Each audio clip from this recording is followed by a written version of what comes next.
ഇന്ന് തന്നെ ഡൗൺലോഡ് ചെയ്യൂ. കാണൂ നിങ്ങളുടെ ഫേവറേറ്റ് ഷോസ്. ശാരദ കുറച്ചുകൂടി ചോറിടാൻ. പോയ സ്ഥലത്ത് ഇതൊന്നും കിട്ടില്ലായിരുന്നോ? ഇത്രയും ദിവസം പട്ടിണി കിടക്കായിരുന്നോ എന്നാ ചോദിച്ചത്. എവിടെയൊക്കെ പോയാലും നീ ഉണ്ടാക്കുന്ന ഭക്ഷണത്തിന്റെ രുചി കാശ് കൊടുത്താൽ കിട്ടില്ല. നീ ആ പുളിശ്ശേരി കുറച്ചും കൊണ്ട് ഒഴിച്ചേ. എന്നിട്ട് എവിടെ ചുറ്റിത്തിരിഞ്ഞ് നടക്കായിരുന്നു ഇത്രയും ദിവസം? നിന്റെ ചോദ്യം കേട്ടാത്തൊന്നും നീ അറിയാത്ത വേറെ ഏതോ ഭാര്യയും കുട്ടിയുണ്ടെന്ന്. ഓ, അങ്ങനെ ചിന്തിക്കുന്നതിൽ അത്ഭുതപ്പെടേണ്ട കാര്യമൊന്നും ഇല്ലല്ലോ. വന്ന വഴികളിലെ കല്ലും മുള്ളും തിരയാൻ പിന്നെയും പോവാൻ പാടില്ലെന്നൊന്നും ഇല്ലല്ലോ. അല്ല, ഞാനിപ്പോ കേറി വന്ന കുറ്റായോ? ഒരു കുറ്റവും ഇല്ല. നാട് മുഴുവൻ നടന്നു തളരുമ്പോ കേറി വന്ന് വിശ്രമിക്കാനുള്ള വെറും ഒരു സത്രമായിട്ട് ഇനി ഈ വീടിനെ മാറ്റരുത്. ഇത്രയും പ്രായമായില്ലേ, ഇനിയെങ്കിലും ഈ സഞ്ചാര പരിപാടിയൊക്കെ നിർത്തി വീടിനുള്ളിൽ ചടഞ്ഞുകൂടിയാൽ എന്താ? ഏത് രീതിയിലുള്ള ഓട്ടത്തിനൊരു വിശ്രമം വേണ്ടേ? അങ്ങനെ ജീവിച്ച് മരിച്ചിട്ട് എന്താ ശാരദ കാര്യം? ഓ, ഞാൻ നടന്ന വഴികൾ ശുദ്ധമാണെന്നല്ല ഞാൻ പറഞ്ഞത്. പക്ഷേ ഞാനിപ്പോ പോയത് ചില കാര്യങ്ങൾക്കൊക്കെ ഉത്തരം കണ്ടെത്താൻ തന്നെയാണ്. അതിനു വേണ്ടിയുള്ള യാത്രയിലായിരുന്നു എന്ന് കരുതിയാ മതി.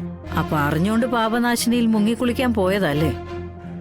ആ പയ്യനെ കൊന്നതിന്റെ പാപക്കറ കഴുകിക്കളയാൻ.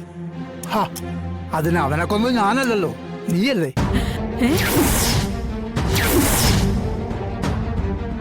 നിന്റെ തള്ളലല്ലേ അവ തലയടിച്ചു വീണ് ചത്തത്?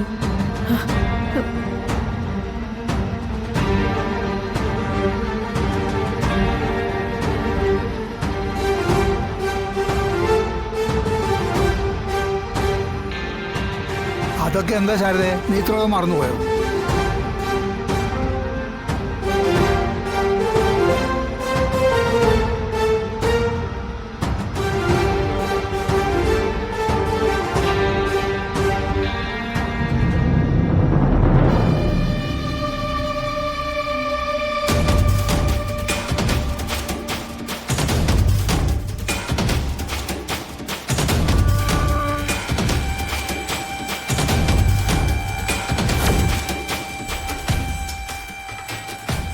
അല്ല, ഇതൊന്നും നിൽപ്പ പേടിച്ചു പോയോ?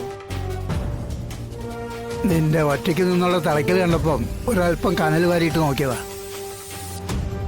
കൂടുതൽ എരിഞ്ഞു കത്തുമോന്നൊരു പരീക്ഷണം. അപ്പൊ ഒരവസരം വന്നാ നിങ്ങൾ അതിനും മടിക്കില്ല എന്നർത്ഥം. ചുമ്മാ ഒന്ന് പേടിപ്പിക്കാൻ പറഞ്ഞതാ ശാരദേ.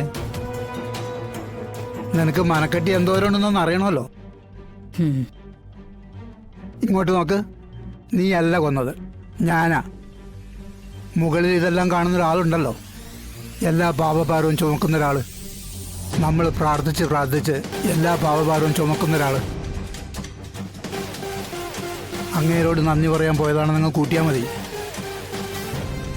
അങ്ങേരുടെ സംരക്ഷണം ഉള്ളപ്പോൾ ഈ കേസ് പുറം ലോകം അറിയാൻ പോകുന്നില്ല. നമ്മളായിട്ട് അറിയിക്കാതിരുന്നാൽ മാത്രം മതി.